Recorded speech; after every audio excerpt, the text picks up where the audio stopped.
Taking a look at a new Civivi knife in the collection. Like a lot of their folding knives, it comes in this nylon pouch. There's a fur lining.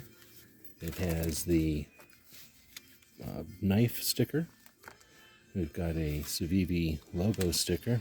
There's warranty information and a catalog, and then the microfiber cloth. And if you look at the BullTusk itself, this one has the alum handle. Really cool yellow, transparent. And then this one has the Damascus Blade. This one is really cool pattern. This one has the tip-up carry, and you can flip the clip to either side. We've got a liner lock on this one, and it's got a flipper as well as the notch at the top there for opening. This one with the alum colored, yellow color handle, translucent with those skeletonized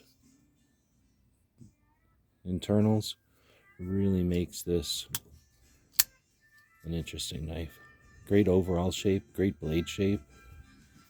The Damascus, nice and thin, even though it's a large one, it's not real heavy. Really cool knife from Civivi. Hope this helps.